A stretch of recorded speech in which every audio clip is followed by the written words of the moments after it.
probably making sure. I got some of you. Look at me. Already practiced it. Already practiced it before. It's the stool. That's what I was like.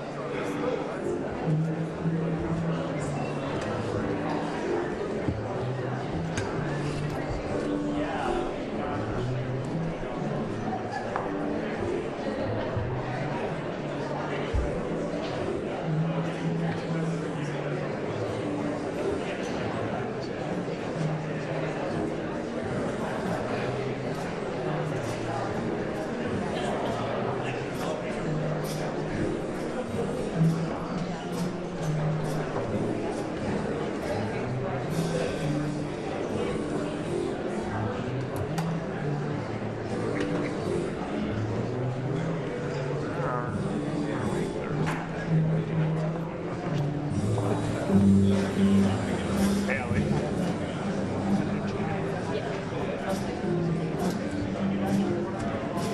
No, we will get one. She said she will give us one.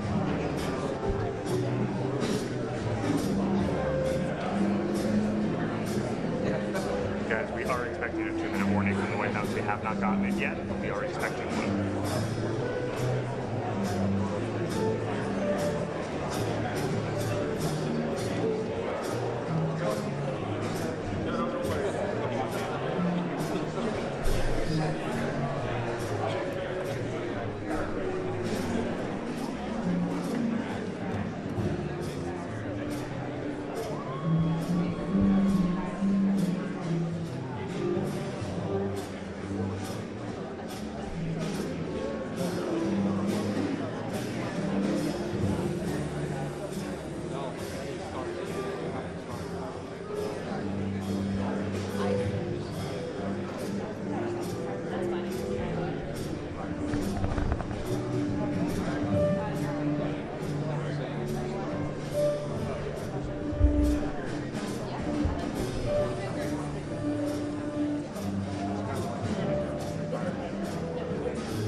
Still no timing guidance here in the guest room, but it sounds like maybe the president might be speaking to some people near the room.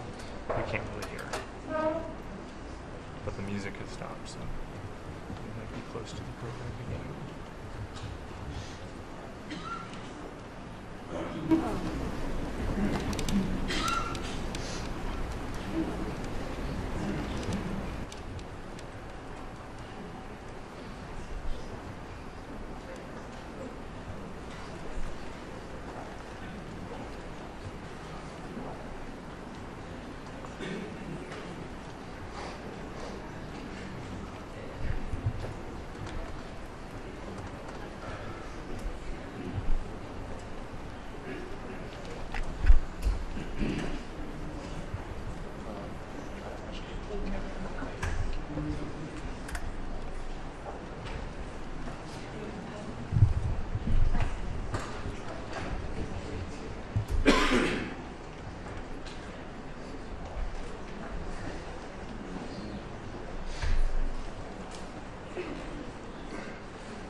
There is a small tariff, which is, I think it's 25%. So it's not really. The other thing he did that was great was the executive order on Made in America, where we have the TSA contract, and we would love to meet with you and help you to work through the bureaucracy, and you're the only president who can do it. We sell to Okay, so we sell to mostly to the Navy, but most of the contracts. Most of the businesses? No, this is most of our business is online. This is high-end. Yes. What's your highest end product? Probably the best in class. What's the difference between that you lost any others? The thickness of the material and then the final inspection. Yeah. It will look amazing in the big, beautiful home. Yes, it would. And quality wise, how does the Chinese, what's the Chinese that comes in? How does that compare to quality wise? The finish is not as good, and one of the most important things we must say is their finish is not as good as ours. And our steel is melted in the United States, so we do not compromise on long term. I know a lot about this industry, you can imagine. Around stuff. I think we should.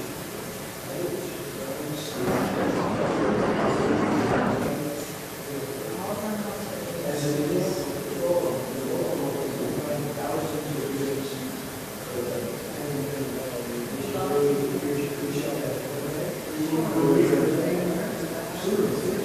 We're not going anywhere. We want to work with you to make sure that every man and woman in uniform eats off of our fabric. So if you just so kind of just like we're going to the Navy, yes, the Army, Marines, the Air Force, we're in all the academies.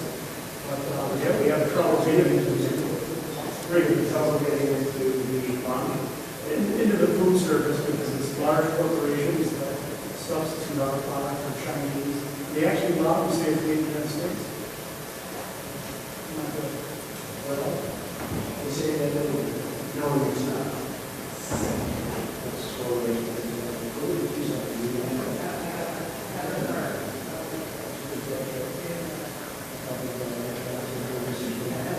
Well, it's beautiful, product. Thank you so much for having me. We really, really appreciate it.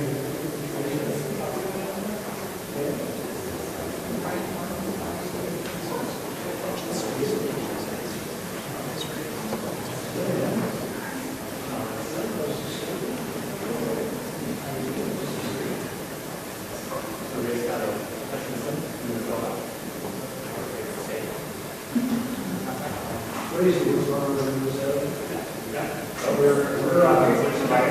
We're on. Yeah, we appreciate it very much. We're really So we manufacture large foam letters, signage, all made out of foam, all made out of machine use Yep. very inexpensive, very light. Yep. Very much. And with that, No, this is just resting here right now. Yeah, with little base or hanger on the backside. We do bigger stuff and then we take it down. Bigger, we do, is this temporary or is it permanent? So we have a hardboard, we have a hardboard we put on. Spray the coating on it. What's the durability of it? This right here, You didn't touch this for a few years, but it was very much the same. it would go. If it's not me, so it's not like this. Hard coating would be, Nobody would know that. That's a good idea. yeah, let's do it again. No, this is bad. Side, it says this side. Yeah. That's a good idea.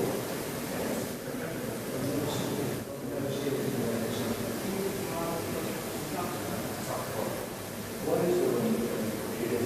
Yes. Blow it up in the both. We get a lot of real letter. So you got to know that you can just feel flowers. Yep. And who you're saying. Very, very comfortable. Over that manufacturer. You think the world is they do it.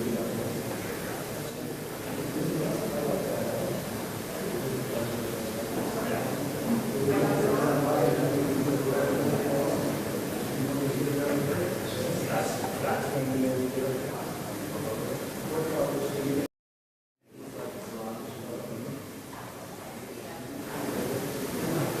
Well, for you.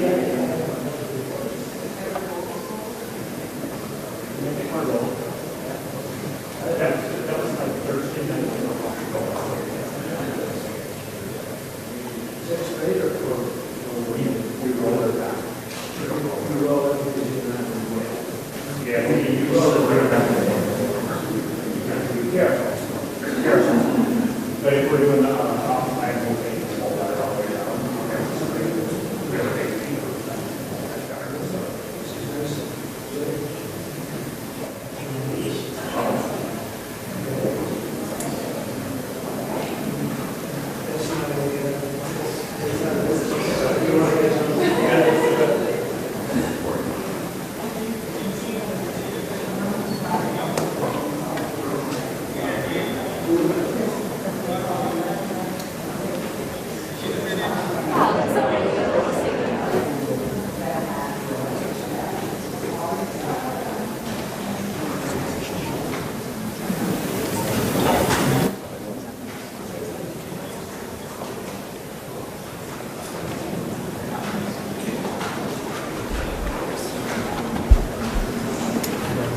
Yeah, walk into the room. Seems like the SBA administrator, Kelly Leffler, just walked in. 2 minutes. 2 minutes.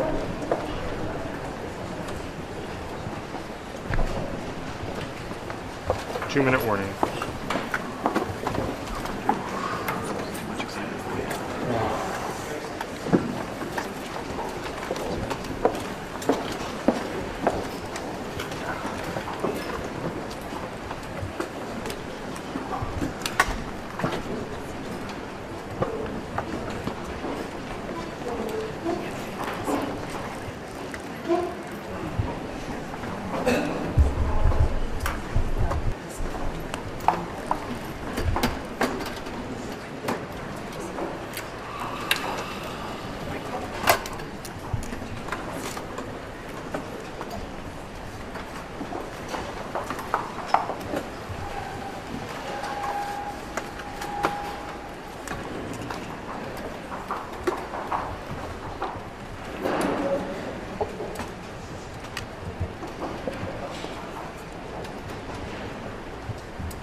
guys. We are within the 2 minutes in theory. We are still awaiting the president in the East Room.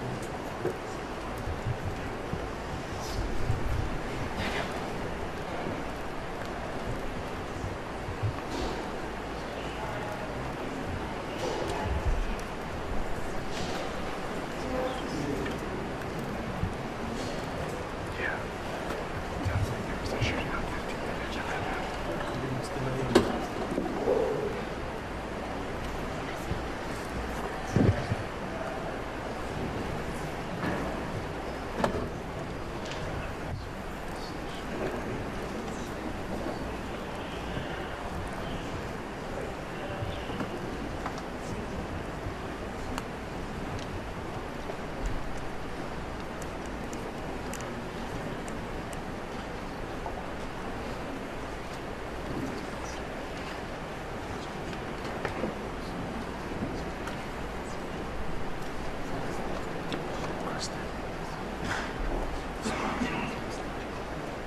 Maybe that's why.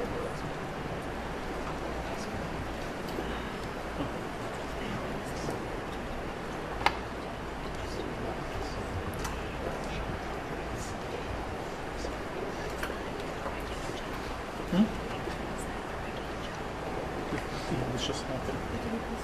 An hour strike in the White House. Okay, you're fine. I'll quit. Here's the tomato.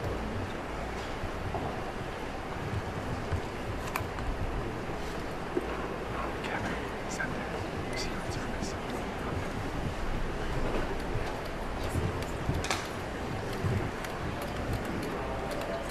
I don't think you're on Wednesday.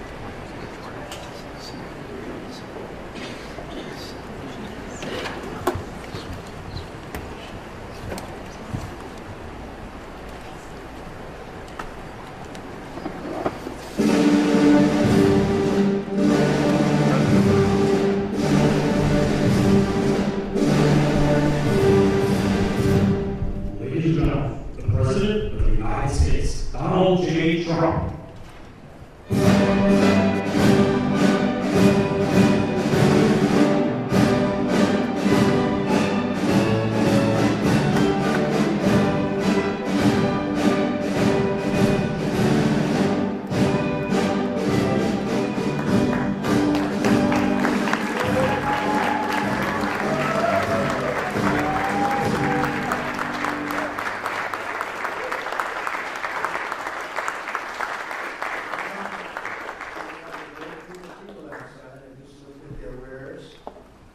Beautiful stuff. Made in America. It's great, great stuff. Please sit down. I'm thrilled to be with you and welcome you to the most fabulous place the White House is.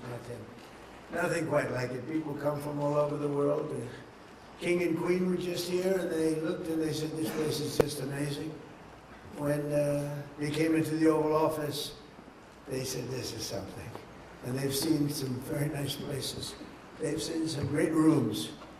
But it is a very special place as we celebrate National Small Business Week. So let me begin by saying congratulations to the small business people of the year from all 50 states. It's a big deal. It's a big deal, and you can be proud of yourself. Our country is made up of a lot of small businesses, and that ends up being a really big business. As small business owners and operators, the people in this room represent the 36 million small businesses who create 40% of all economic activity in the United States. Think of that. A group of people added together, you're essentially the most important factor business-wise in the whole country. And this country is leading the whole world. We are now. That I can tell you by a lot. You're the lifeblood of the American economy, and with your help, we're truly making America great again. We're doing record business. We have a stock market that hit even with this military operation, call it whatever you want. We can't let Iran have a nuclear weapon. We hit all new highs, and I said we have to take care of business because we can't let that happen. So we did a little detour, and it's working out very nicely. They have no Navy. They have no Air Force. They have no anti-aircraft equipment. They have no radar. They have no nothing. They have no leaders, actually. The leaders happen to be gone also. But can't let them have a nuclear weapon, or you'd have problems like nobody would believe. And it's going very well. We're also pleased to be joined this afternoon by Secretary of Energy Chris Wright, who's been amazing. Where's Chris?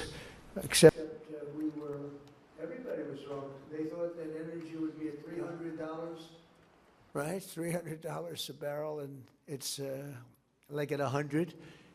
And I think going down, and I see it going down very substantially when this is over, Chris. And I think very rapidly too, at levels that you've never seen, because there's a lot of energy out there of ships all over the world that are loaded up with it. They can't do much with it because they got kidnapped by a pretty evil place, but we're taking care of it.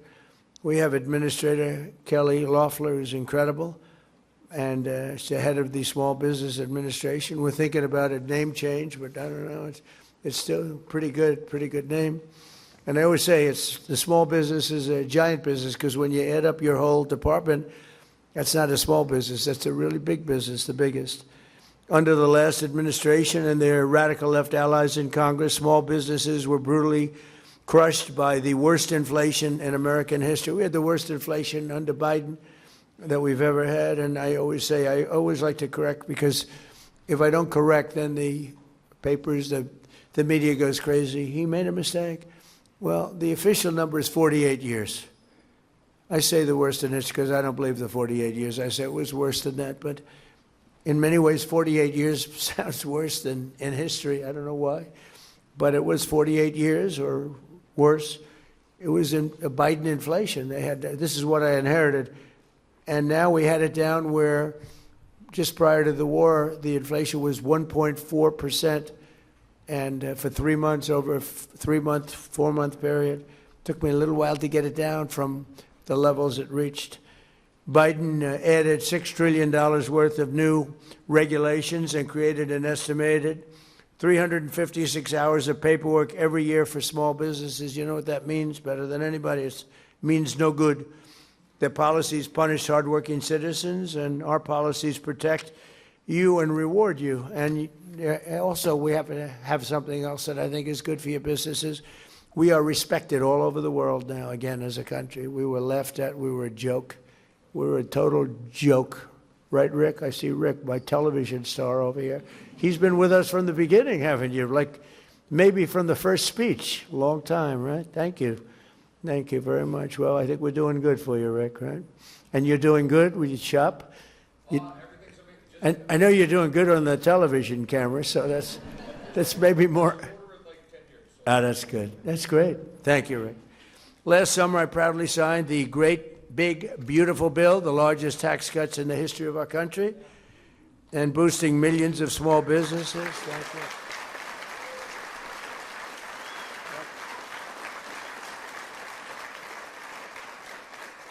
Boosting millions of small businesses, we passed no tax on tips, no tax on overtime, and no tax on Social Security for our seniors. That's big stuff. And we add that to the package that we approved in my first term. We had the best financial years in the history of our country in my first term, and I think we're going to blow them away this term. You know, in this term, we have $18 trillion being invested in our country. And if you look at the last administration, they had less than $1 trillion for 4 years. We have $18 trillion during 11 months. The 12th month hasn't come in yet in terms of the numbers. But in 11 months, $18 trillion investments. We have auto plants being built all over the country, AI plants we're doing, and we're leading China in AI. And I'm going to go see President Xi in 2 weeks. I look forward to that, but I'll say I'm leading. We have very friendly competition. But it'll be a very important trip. We provided 100% expensing and bonus depreciation, which is tremendous. One of the biggest things that you have. I mean, it's people have no idea how big that is. The businesses do, so that businesses can deduct 100% of the cost of new facilities, equipment, and capital investment in the first year. It used to take 38 years of deduction. Now you get it done in one. You can take one so you can expand. I think that's what made us so successful in the first term, but now we have it for a 10-year period. So you have it for a while. I really was going to make it for a 1-year period. That would mean you spend all your money immediately. Now, unfortunately, I gave you too much time. I was sort of against that. I said, let's do it for a shorter period of time, but we did it. It's the right thing. And this way, when I get out of office in, let's say, 8 or 9 years from now, I'll be able to use it. I'll be able to use it myself.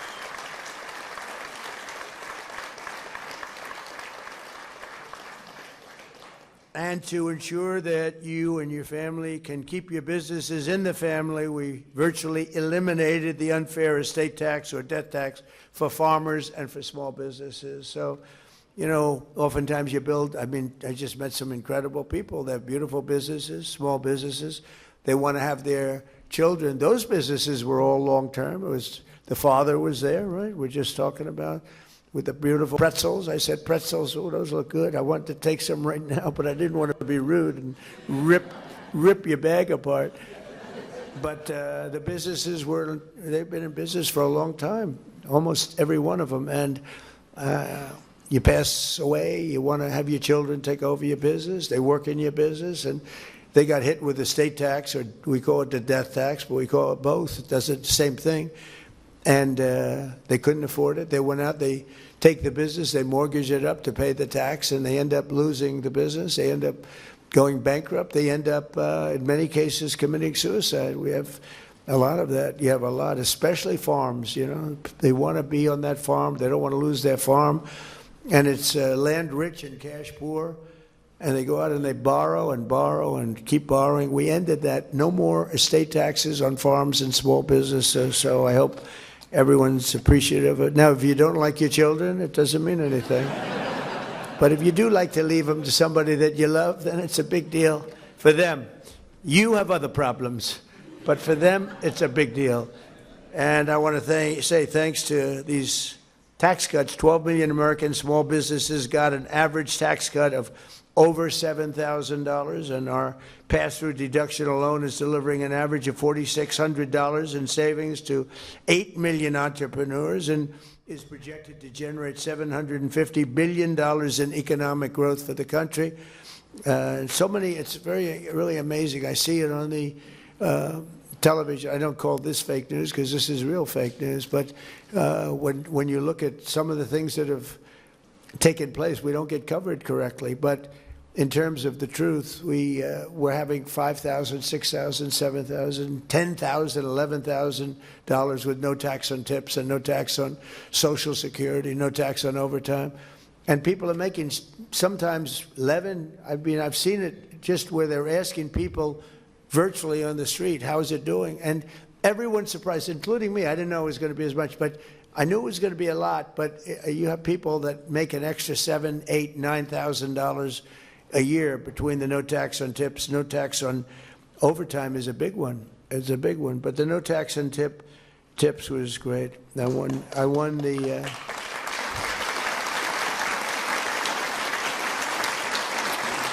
You know, typically, I don't know why. I can't imagine people voting for the other side with their policies on everything beyond this, long beyond this. But we won Nevada by a lot, and typically Democrats win that state. And no tax on tips. A lot of people getting tips in Nevada, so it had a big impact on people, and much bigger than they thought. And they're just now starting to realize how big and how really wonderful the great big beautiful, I call it the great big beautiful bill is, because we really, it should be called the great big beautiful tax cut bill and regulation cut bill. We put everything in 4 years. If we didn't pass another bill, which won't happen because you always want to keep going, but everything was put into this one bill. That's why it's called the great big beautiful bill. And one of the things that happened is we were going to do it over 17 different bills. And I said, let's give it a shot. Put everything in one bill, and thank goodness we did it, because the Democrats don't approve anything. They don't approve. You can have the best thing. It can be for security. Look at the security. They want to defund ICE. They want to defund our incredible Border Patrol. And they wanted, essentially, they wanted to fund the police, but they don't want to say it. It's crazy what's going on. So we put it all at the beginning. We have a little honeymoon period, a tiny little honeymoon period in this case, so we got it all approved. Late at night, it got approved. And this was really done as a 4-year bill, Kelly. You know that very well. You were a big part of it. And we got it done, and everybody was surprised. They thought we had to do it in little tranches. I don't know that we would have gotten the little tranches done. There was so much in here that people had to approve it. And if we would have done it individually, I'm not sure it would have gotten done. Plenty of those individual elements would not have gotten done. And almost as important as the tax cuts, we've slashed a record number of job-crushing regulations. That includes for you, and that includes tremendous numbers of environmental regulations, which stopped your businesses, but they didn't do anything, and they had no impact. If anything, they made the environment worse. But we eliminated 129 old regulations for every new one that was approved. It was supposed to be 1 in 10, and it's turning out to be 129. So for every regulation, think of that, 129, we lose them, we get rid of them. It was supposed to be 1 in 10. We would have been happy with, we did 1 in 12. We started off 1 in 7 with my last administration. We got it up to about 1 in 12. Now I see we have a 1 in 129. So we're getting rid of 129 nonsense regulations for every new one that we pass. And thanks to these pro-growth policies, our economy is roaring, and factory construction is way up. Consumer confidence is way up. Business investment is more than triple compared to that of just a short time ago. And before I took office, nobody can believe it. And nobody can believe the $18 trillion number that we gave you, because it's a record for any country, not just here, it's for any country. A lot of that had to do with November 5th, but a lot of it had to do with tariffs. We charge tariffs to companies when they come in. A couple of you were just saying to me that you're getting hurt by China and other countries making a product that's not as good, but it's less money because of the fact that there were no guards, no safeties for you, and we've changed a lot of it. Some have said you've absolutely saved our business, but because of the use of tariffs, we have all this money, because if they come in and build a business here, if they build their plant here, there are no tariffs. Jobless claims just hit the lowest level since 1969, and more Americans are working today than at any time in the history of our country. So we have more people working today than at any time in the history of our country. That's so beautiful. That's so beautiful. I mean, what can be better than that? You say, like somebody was saying, oh, will AI take our jobs? Well, we have a lot of AI up. They said it's going to take jobs. I said, well, you're probably right, maybe a little bit, but it's going to create a lot of jobs. And did you know that more people are working in the United States right now than ever before? They said, no, is that true, really? That's the end of that argument. And a lot of good things are happening. And leading in AI is very important, because that's a tremendously big industry. And we want to be able to lead. Primarily it's China, but other countries are very much active in it also. Under the last administration, 1 in 4 new jobs was a government job, but since my inauguration, 100%, think of that, 100% of all new jobs have been in the private sector, 100%. We cut a lot of government jobs.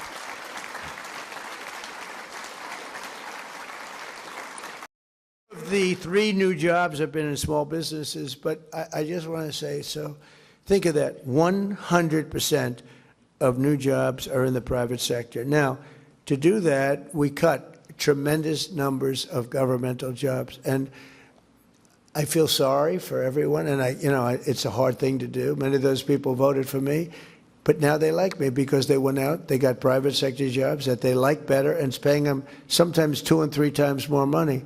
So it's worked out the right way, but you have to do that. You can't just we had government jobs where you'd have 10 people doing the job of 1 person, and you can't make America great that way. So we did it the hard way, but the correct way, and the correct way. Big difference, right, Cal? You see it. It's nobody's ever seen anything quite like it, and it was, especially working here, it's tough because this is the home of federal jobs. I wouldn't say I got tremendous. I mean, you know, we won the election in a landslide. We won all 7 swing states. We did all the things that you've heard so many times with counties, which is a big count. That's why you see the map is all red practically. When you look at it, we won 86% of the counties in the country. But here is a little bit different. But now, if you look at those people, some of them have left. And by the way, speaking of that, Washington, D.C., which was very unsafe a year ago, a little more than a year ago, is now one of the safest cities in the United States. So, pretty good.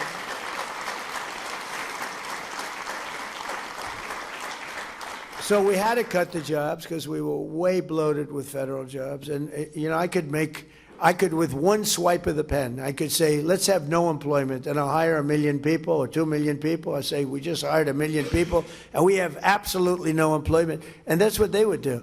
They'd have bad numbers coming up, so they'd hire a couple of 100,000 people, and the numbers would look okay. With me, it's the exact opposite. We terminate a lot of federal jobs that are unnecessary. And they don't like me for doing it, but a year later, they like me because they end up having a much better job, oftentimes in a place where they'd much rather live. You know, they go to the place that they want to go. They're not stuck in Washington or someplace else. And they do much better. And in the end, I mean, I've had a lot of people come up, they say, I was so angry at you, but now I'm making sometimes 2 or 3 times the money in a job that I really like. So you got to do what you have to do. You have to, politically, I don't know if it's good, bad, or indifferent. I think it's probably bad, maybe politically, but in the meantime, I'm in the White House, so maybe it's good. A lot of times,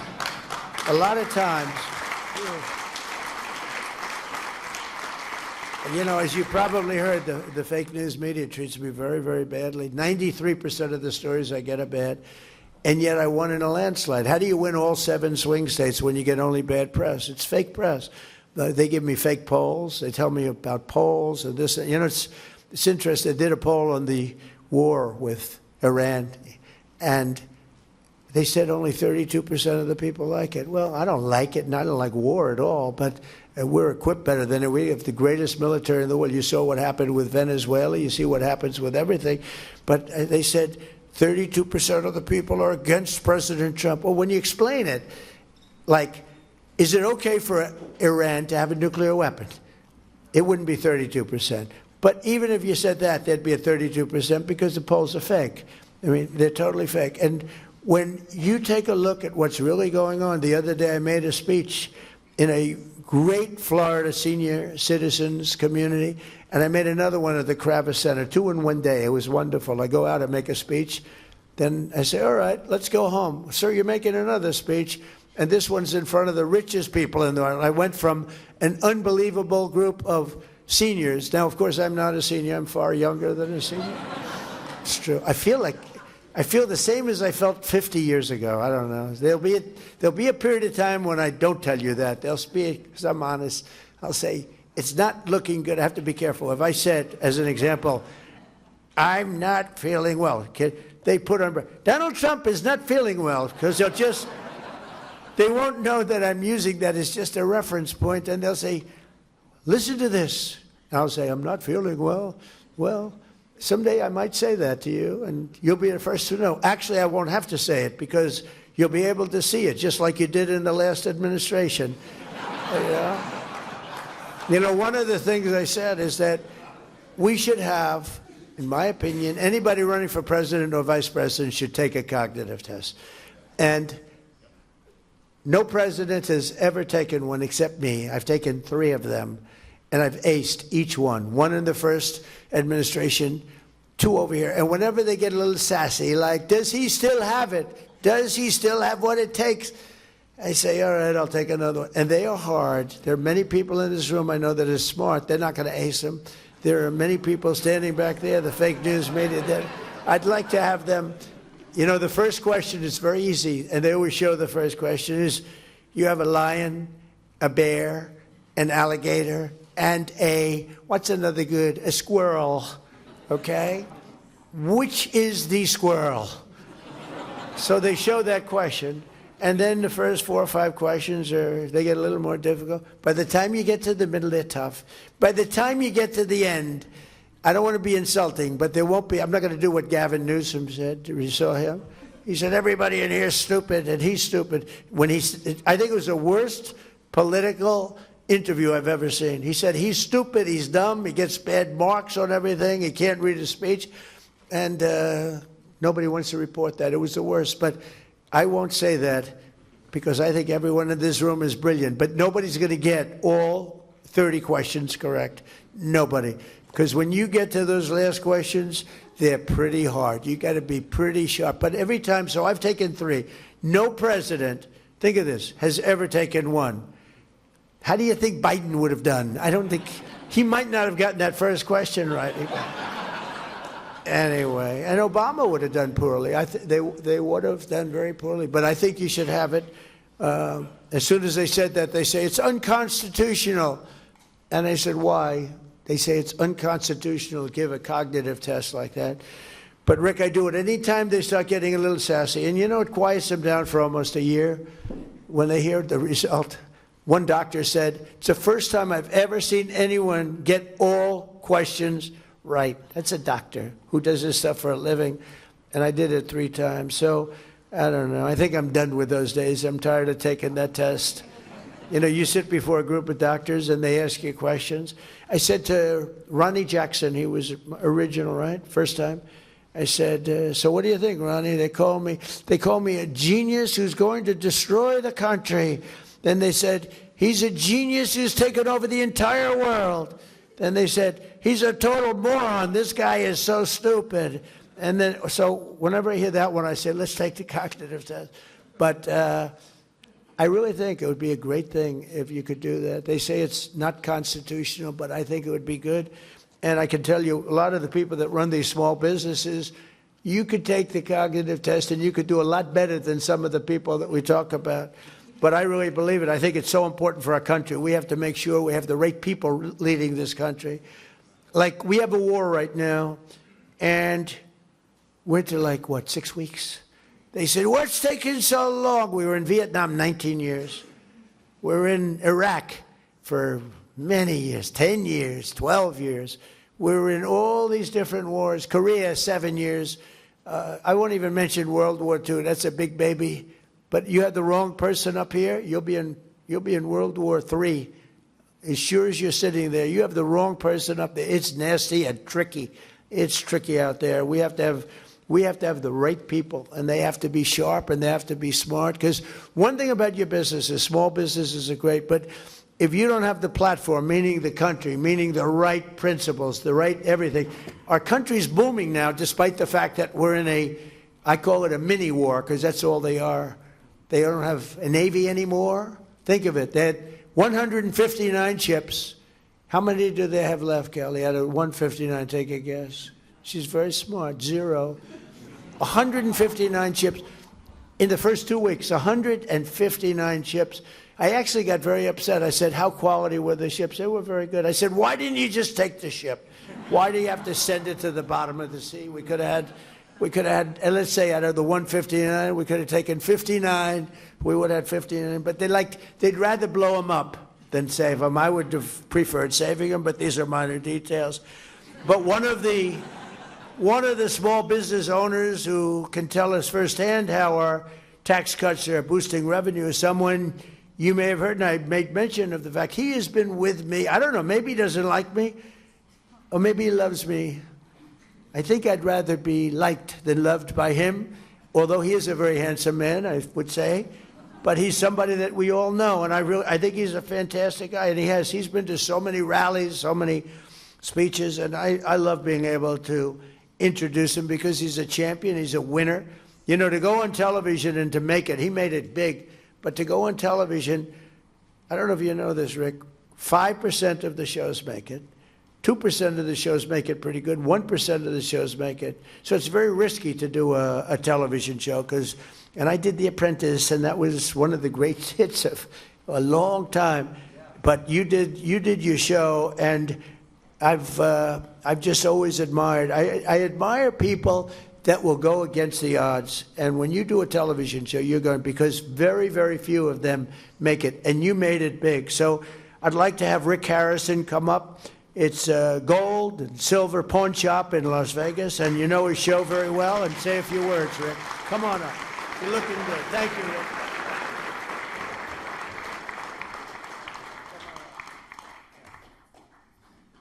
All right. You know, usually I like announcement rallies, and they give you like 3 minutes notice, and I can't come up with a speech, and they've like literally just told me a couple hours ago to take a little speaking.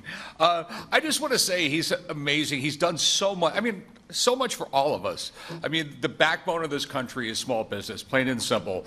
And the last guy in office, all we heard was that we were the evil people, we were the bad people, everything else like that. We don't pay our fair share, whatever that's supposed to be.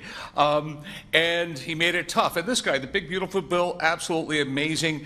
You know what I mean? God bless you for letting me get 100% depreciation. It really helps out. All I can say is this is literally, I mean, I'm a history buff, and I know a lot about this White House thing and everything. Literally, he's going to go down as maybe the best president ever. I love this guy.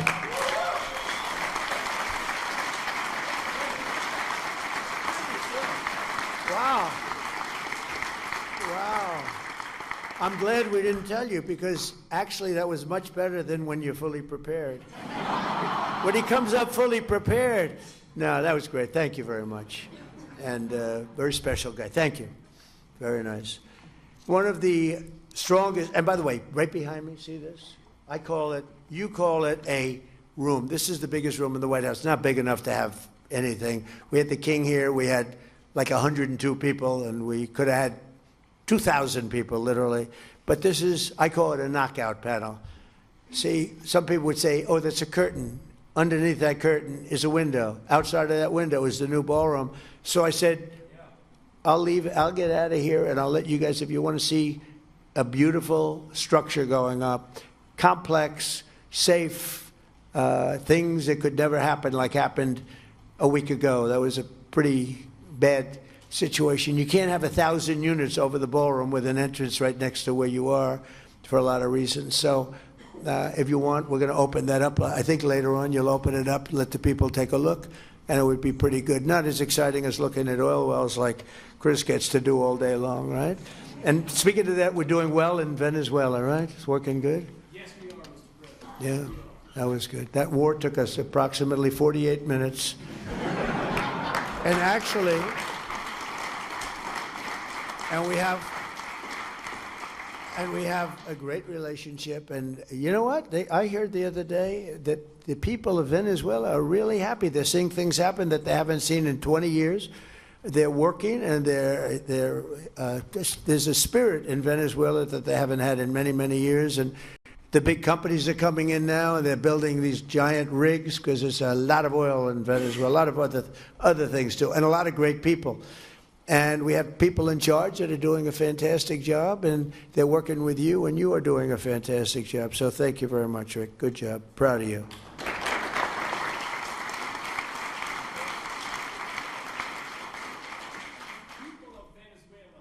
Very thankful for your proud and bold leadership to change the trajectory Come of here. their lives.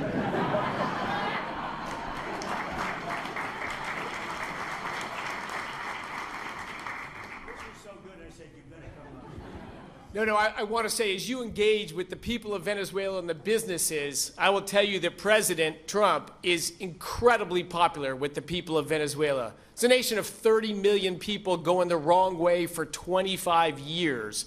And a bold leadership of this president changed the trajectory of that country, changing the futures of all those people, wanting millions of Venezuelans abroad to go back to that country. American businesses are stampeding in to invest in that country. 25 years trying everything going the wrong way. His bold leadership and creative thinking changed the game. Thank you, Mr. President.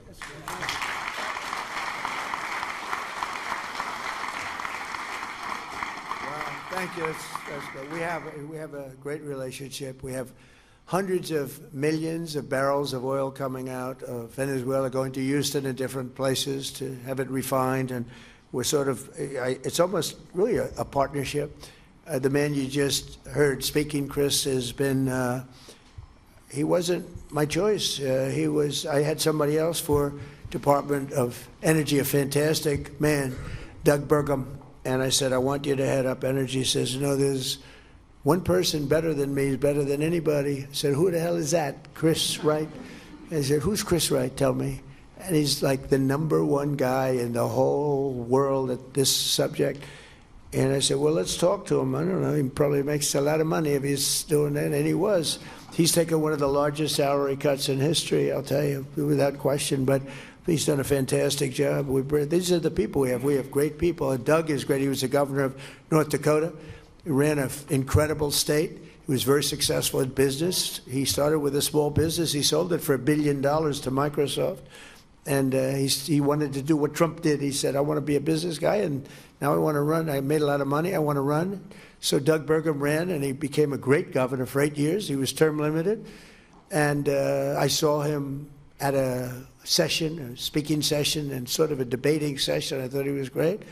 And I said, if I win, I'm going to get that guy in. And he's now heading up, he's now the largest landlord in the world, I guess you could say, right? Department of Interior.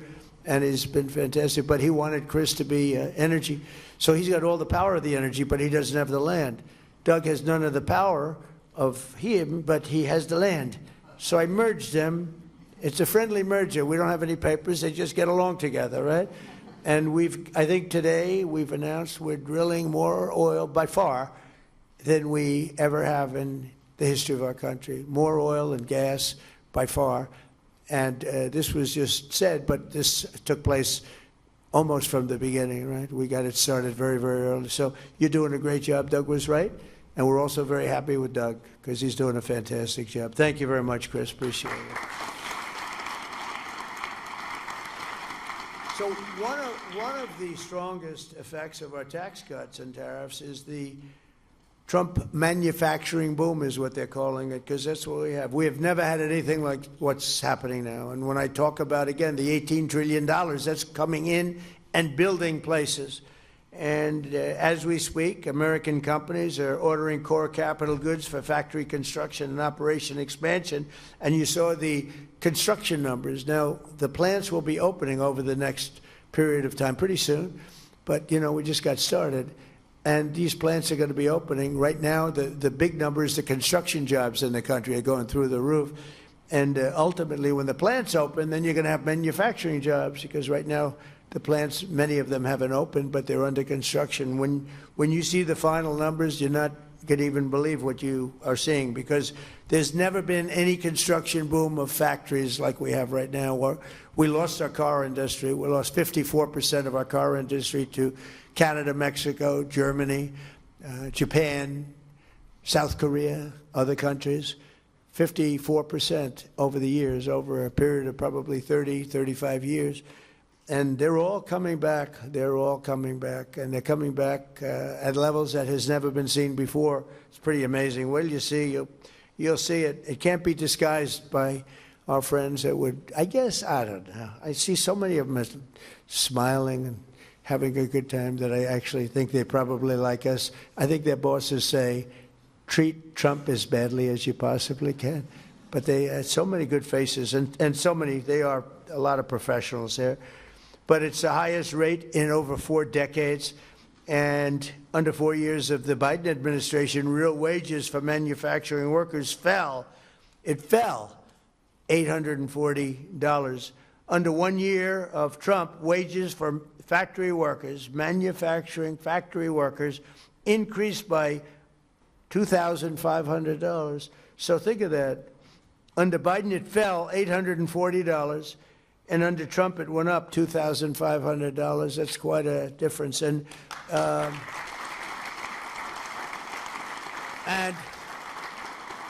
as I said, you haven't seen the real effect, because these factories are being built right now. When they open, you're going to see numbers that are much greater than that.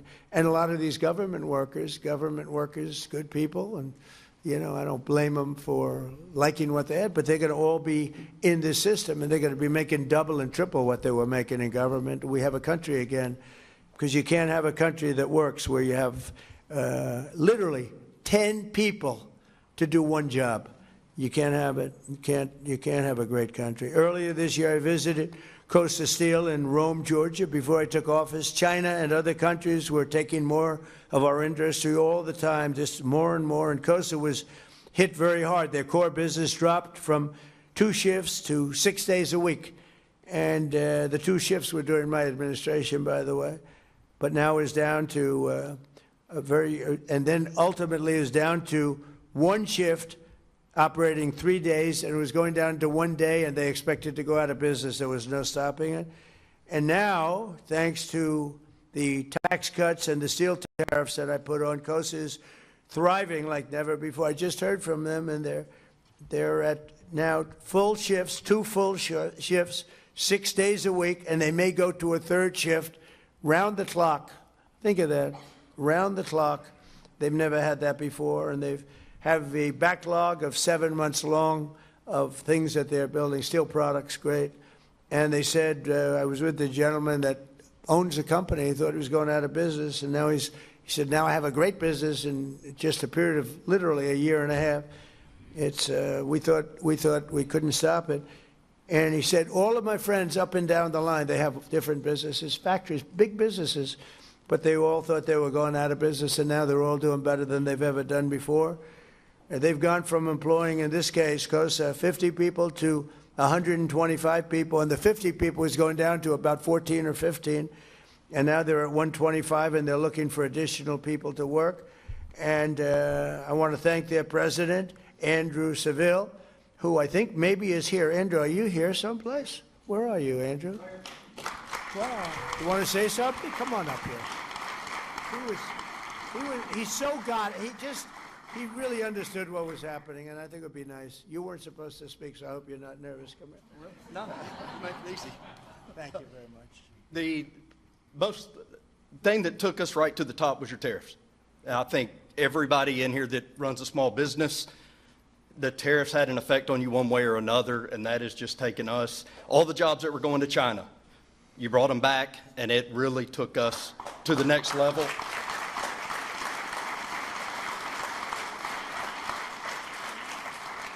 And we were honored to have you come down to our company. So thank you for having me back here. I wasn't prepared to speak, so I'm going to get off the stage. Thank you, Mr. President. You do better when you don't know you speak. You know what? It's a little truth to that, Rick. Sometimes you don't think you're going to introduce somebody. You know they're in the audience, but they don't know, and they end up doing better because they speak from the heart. They have no choice. They can't think about all night long, what am I going to say? And then you get up and you bore the place. No, it's very good. You speak from the heart. And that's true. Tariffs were a very big part. We had an unfortunate ruling out of the Supreme Court. But the good news is I'm able to do it a different way. They said use the other way. There was no reason for that. It was terrible, actually terrible. But it'll have no impact other than I hate to pay people back tariffs, $159 billion. I have to pay them back when a little half sentence, any money taken in to this point does not have to be paid back. We would have saved $159 billion, and I cannot figure it out. How could anybody do that? But they did it. We have other ways of tariffing. As you know, we're already doing it. And actually, they're more tested, they're stronger. A little bit more complex. I like to keep it as simple as possible. And in many ways, they'll be better. It'll be better. I just want you not to think that because of that decision, we don't do, the tariffs will actually be higher. It's turning out they're going to end up being higher. But it's made our country rich, really rich. And it's like Andrew said, I mean, without them, there would be nothing we could do to save your country, nothing. It's the greatest word. Remember, I used to say it's my favorite word in the dictionary, the word tariff. And then the fake news got on me. They said, well, what about God? What about your wife? What about your family? What about... So they were just killing me because I said it's my favorite word. I said, all right, it's my 5th favorite word. I put... So it's my 5th favorite word. But because of tariffs and, you know, the proper use of tariffs, so you have to use them in a certain way. But you know, we've been ripped off in this. I've been talking about it for years. We've been ripped off in this country for decades.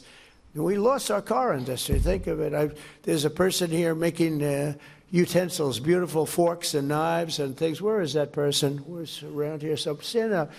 So, and he was telling me, he said, China's coming in and they're ripping us, and we have a tariff, it's 25%, but it's not enough because, they have certain advantages that you're not going to have, but the advantage you have is you have a higher quality product.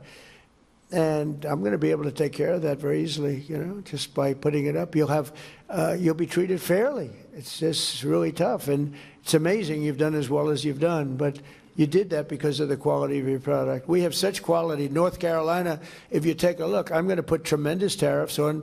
That process has already started. It takes me longer now because of the Supreme Court decision. I have to go through a process. It's ridiculous.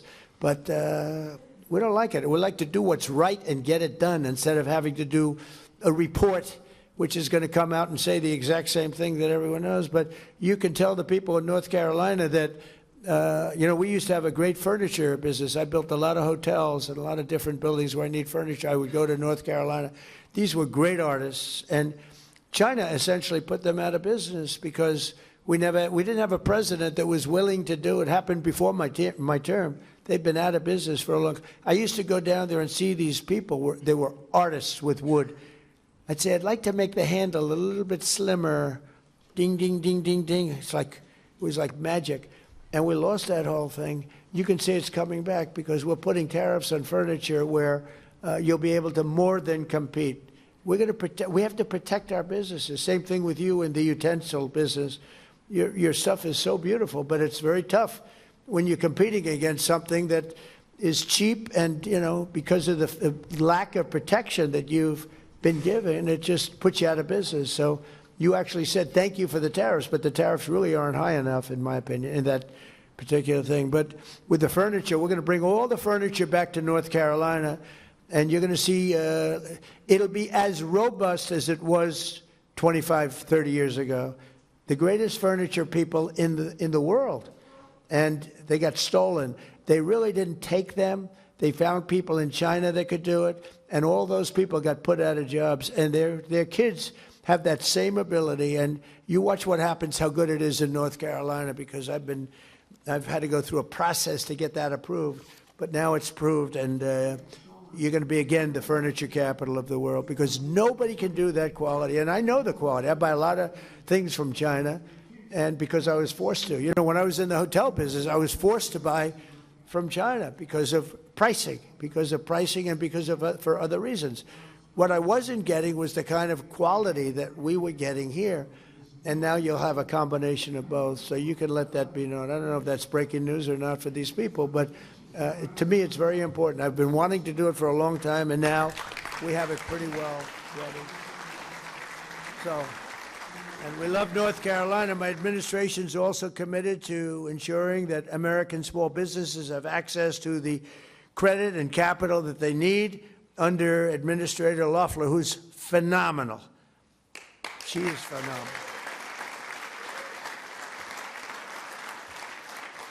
And she's got a great husband, Jeff, and he's a friend of mine, and he's a very successful man, and he's a great man, and he's got a great wife, and I was so happy getting her in this position. She replaced a woman who is a very legendary woman, Linda McMahon, who's now at education. She's doing a great job. She's moving education back to the States where it belongs, and Kelly is doing great. But last year, Kelly, our Small Business Administration issued $7 billion in loans to 11,000 new startups, as well as $1.3 billion in loans to 3,000 veteran-owned small businesses, and $3.2 billion. Yeah, big business, That's why I say, how can we call it small business? $3.2 billion to American manufacturers, helping restore those beautiful words, made in the USA. Well, we're using them more and more. We have things being made here that nobody thought it was even possible for it to come back. Like you'll see in North Carolina with the furniture. It'll come back very, very rapidly. So, Kelly, I'd like to ask you to say a few words, please.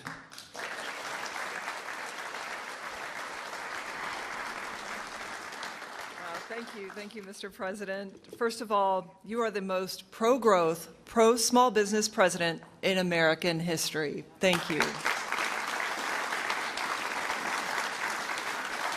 It's such an honor to join you here at the White House to recognize National Small Business Week, and you're the greatest commander-in-chief ever. but also one of America's greatest businessmen, and small businesses know that. They see that this administration is shifting power and capital from fraudsters and Washington bureaucrats back to Main Street job creators, just like we have gathered in this room today. Fair trade, deregulation, and the working family tax cuts in the One Big Beautiful Bill, they are powering real opportunity that I see all over as I travel this country, especially after 4 crushing years of Bidenomics and decades of shipping our jobs and our industries overseas, hollowing out our local communities. That is ending. As I travel the country each week, and Mr. President, I've traveled with you from Iowa's Machine Shed restaurant to Georgia's Coosa Steel factory, America First policies are restoring the American dream on Main Street to new heights. At generational businesses like Jimmy's Famous Seafood, at industrial innovators like Prince Manufacturing in Georgia and Blue Patriot in Nebraska, who are building big, beautiful new buildings thanks to the working family tax cuts. Today, 98% of U.S. manufacturers are small businesses. They're a critical part of securing our supply chains, and while they contribute to national strength across all kinds of industries, from energy to agriculture to defense and aerospace, America's big manufacturers rely on these producers industry. And that's why President Trump's economic agenda means Made in America is coming back, and it's coming back fast.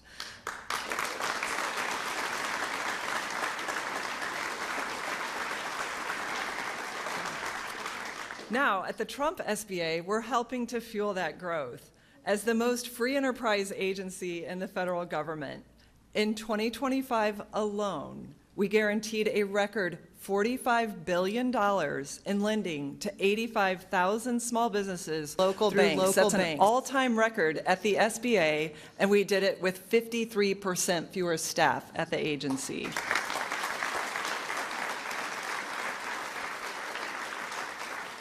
That capital is driving the job creation that you see. Record small business formation. This year, record small business formation. And growth in communities all across America. It's such an honor to highlight the award winners that are here today and the vital role of hardworking small businesses that do their jobs every single day. They are America's backbone. From our farms and restaurants to our construction companies and our manufacturers and our trucking companies. Thank you, Mr. President, for recognizing that small business is big business. 250 years ago, our founding fathers were also entrepreneurs, small businessmen. With the America First agenda, that legacy continues. America is open for business again. Thank you, Mr. President.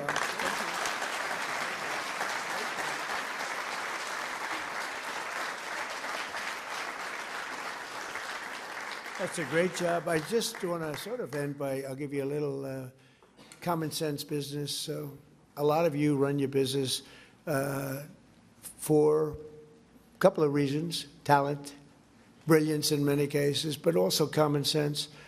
And I'll give you just one little anecdote. We have a beautiful, potentially beautiful, built in 1922, it's a long time ago, reflecting pond in between the Washington Monument and the Lincoln Memorial. It's 2,500 feet long. That's taller than, I think, any building in the world. That would be if you lay it sideways. It's 2 Empire State Buildings, more than that, and very wide, 167 feet. And for years, they've wanted to fix it, rebuild it. It's granite. The stone is good. Granite's great. But it was leaking because it's little pieces of granite. Very, very expensive when they did it. But it always leaked from the day they built it. In think of that, 1922, and it leaked badly. And they've looked at fixing it for decades, really fixing it. And it wasn't working. It was too expensive. And the final price we got fairly recently was to fix it as $350 million, because they were going to take the granite out and they were going to replace it with new granite, new stone, tighter joints, all that. It was going to take 3.5 years, And I heard about it, and I called Doug Burgum, and I said, Doug, what do you think? I built a lot of swimming pools, hundreds of swimming pools in different jobs. I said, let me look at that surface. So it's granite, so granite is virtually indestructible, but it was filthy dirty. It started because I called, because it was so dirty, it was disgusting. People called me and they'd say, you know, it's a shame. I'm looking at the Washington Monument, and this thing is terrible. The water is dirty. There's cartons of stuff in it, and everything is just so horrible. And I said, wow, that's terrible. We can't have that. And I actually had Secret Service. I said, drive over there. I want to see it. Sir, we won't be able to do it. I said, just do it. And when it was terrible, I looked at it, terrible. So think of that. So it's going to cost $350 million. Because they're going to take the granite out, put new granite, and think, you know, consider it like as tall as the tallest building in the world, if not taller, and laying on its side. And I said, wow, that's terrible. $350 million. It's going to take 3.5 years. 3.5 years it'll be, and you know 3.5 years means 5 years. $350 million means $500 million to fix a thing. And I said, you know, I built all these swimming pools, and they're phenomenal. They're 20 years. I have one up the road where it's a great club on the Potomac River, and I bought it, I bet 21 years ago, and I built a beautiful Olympic-sized pool. And I asked the other day, I said, how good is the pool? Oh, it's beautiful, sir. I looked at it, it looks like it's brand new, it was done 20 years ago. So I have some very good contractors, some good, one or two in particular. And I sent the three best. I said, do me a favor, fellas. Go take a look at the reflecting pool that sits in between Lincoln and Washington, the beautiful, what should be beautiful reflecting pool. And one of them who came back, who's really, I would say, the best, but they're all good. He came back, he said, what an exciting job, sir. I said, so how long would it take you to redo it? He said, well, we have to fix the surface a little bit, create something good and solid underneath. That'll take about a week. And let's say it'll take me to put the new material. Now, the swimming pool is good, but he said, sir, I'd get commercial grade. What is that? He said, that's much stronger, much heavier, meant for commercial. It actually looks better. It's more expensive, sir. I said, that's okay. I said, how much will it cost? I think we can do it for about $1.9 million. So he said, what color would you like, sir? And I said, well, you know that beautiful color that we have in Florida? He said, this is in Florida, sir. We don't have the green-blue around here. We have blue water. But he gave me a choice of 50 colors. Now I'm going crazy. I'm saying, now think of it. If we put the granite, you know what your color is? It was gray. It was gray. Not a good-looking color. So even if you did it, it's not good. So he said, we'll do a beautiful job. I think that I'd like to recommend a color that I've used before. It's beautiful. What's it called? It's called American Flag Blue. I said, that's the color I want. Because how can you have it better, right? I said, how can you have a better color than American flag? We had a gray, disgusting, dirty. It showed all the dirt. It showed all the everything. So we finished it about 2-3 days ago. They ripped the hell, you know, they roughened this surface. They left everything there. The demolition would have cost $60 million to take the stone out and put new stone in. So we cleaned it, we steam cleaned it, we sand blasted it, we pebble blasted. You know what pebble blasting, that's a serious sand blast. That's really, because it's granite, it's so strong. We roughened the stone so it's a good surface, got it immaculate, and it's beautiful. But it still has the lines in between. You're going to have leaks all over the place. And we filled in some areas. And the work started a few days ago. And I wanted to go today. I said, let me see these small business people. And then I want to go over and see the contractors to see how they're doing. But Secret Service was not thrilled. They were not thrilled at me standing in the middle of a pool with lots of buildings looking down. You know, we have to be a little conscious of that, right? Chris, you'll have a new boss someday. And I don't know if you'd like that. So here's the story, just in a nutshell. For a much better job, $1.9 million, 1 week. Because I don't call actually the Parks Department did a great job. They had a lot of men cleaning, they're scrubbing the scum off years and years of decay and bacteria and everything else you can think. It was terrible, actually. It was worse than the people would tell me. They say how bad it looked. It was much worse. The Parks Department did a fantastic job. They got it down to the surface, and these guys came in and made the surface really, really good. And now the fun starts, and they're putting it down. So, ready? $1.9 million versus $350 million. All right? Common sense. Common sense. A great, beautiful blue color, American flag blue, as opposed to gray, right? What is not gray? But it's one of those things. And instead of 3.5 years, it's 1 week. So think of that. 1 week. So everybody say, well, yeah, but you can't compare this. Yeah, you can't. It's much better. It's a much better job. This will last for at least 50 years, and you'll never have a leak. It's very strong. You couldn't, if you had a knife, I don't want to give anybody ideas. If you had a knife, you can't even cut it. So strong, so powerful. It's like powerful rubber. It is beautiful, sealed. And I looked at just one of the little pieces that they did to finish. It's like a piece of glass. Beautiful color, beautiful everything. You could never get anything like that. And just think of it. So for a tiny fraction of the cost and a tiny fraction of the time, we end up with the most beautiful thing that you'll ever see. And I look so forward to that opening up. And it's sort of a business thing. It's a common sense thing. First thing I thought of when I heard $350 million, because I'm the one that said, let's get it done. But they had done studies for years because they wanted to get it done. Never got done. Probably so expensive they couldn't afford to do it, really. But there's a thing, common sense, right? Swimming pool. I said, well, swimming pool looks so beautiful. Wouldn't that be nice? So for a tiny fraction of the time, a tiny fraction of the cost, we end up with a much better product.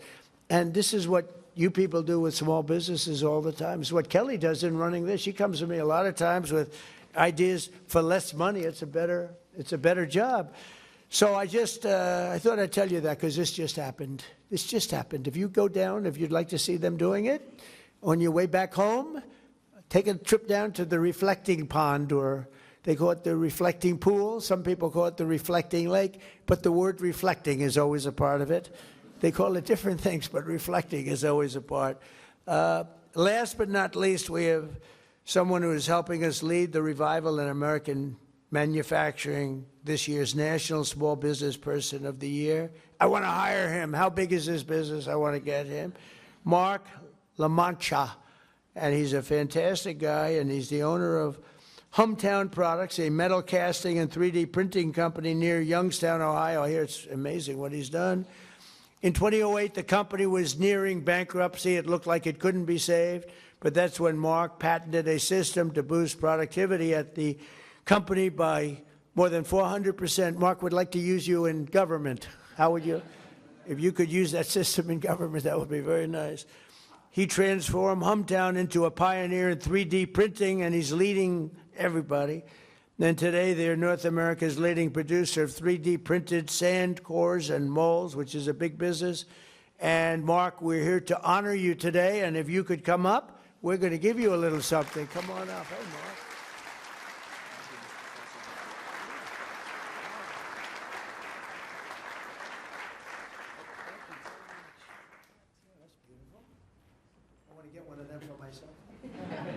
I'll honor myself. That's very nice. Would you like to say a few words? Mr. President and Administrator Loeffler, I would like to thank you for the opportunity and the privilege to represent the 36 million small business people, to be an ambassador for the largest part of our economy. And I would like to thank you from the Hometown Products Industrial Athletes team that I have the privilege of serving every day as their head coach. But even more, I would like to thank you, Mr. President, for restarting and rebooting our economy. And manufacturing used to be 38% of our economy, and it's down to 9%.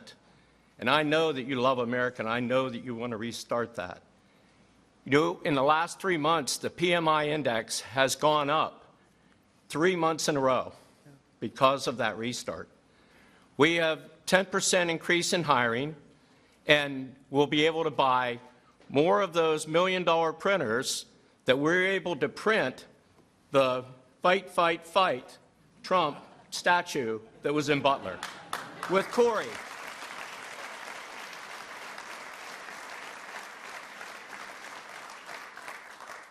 So I want to thank you from the bottom of my heart for loving America.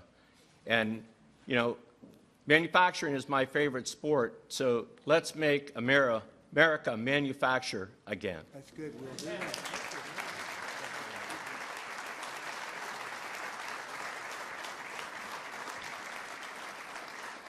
That's a great job, and I heard it's a great company. You've done a fantastic job with it. Thank you very much. And you're right. We lost our manufacturing business, and I used to listen to President Obama say, "You'll never get manufacturing back. It's the biggest business in the world if you get it back." And we're heading to that. I think we'll be higher than at any time fairly soon.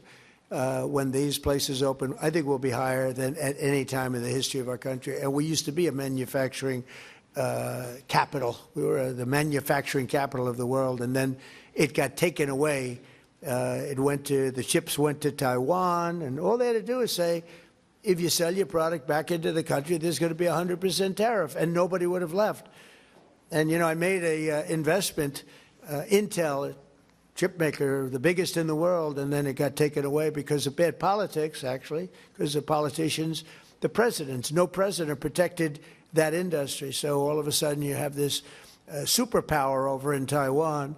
But they're coming back. As you know, we have the biggest companies they're pouring into this country. They know that the tariffs go to a certain extent, and then they go up, up, up as we go.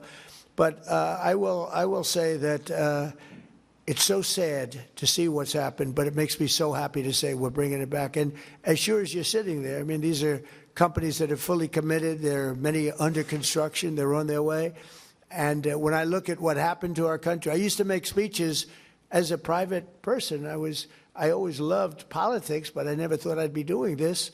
But as a private person doing well, I used to just marvel at the fact that the car companies were leaving Detroit and leaving our country at levels that were just, I mean, I said, you're not going to have any cars soon if you don't do something.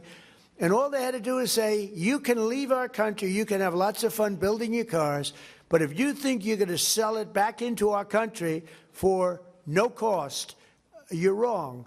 But nobody said that. Not one president, even presidents I liked, but they were bad on trade. You've never had a good president on trade, and now you do, and we're bringing them back at levels never seen before. So we're going to have something. And as far as small business is concerned, you are really the driver. I love that story because that's the kind of story that half of the people, I'm not sure about all of them, I'm not sure about Rick, but most of the people in this room would have thought of that. They would have said, well, what about surfacing that stone, that existing stone?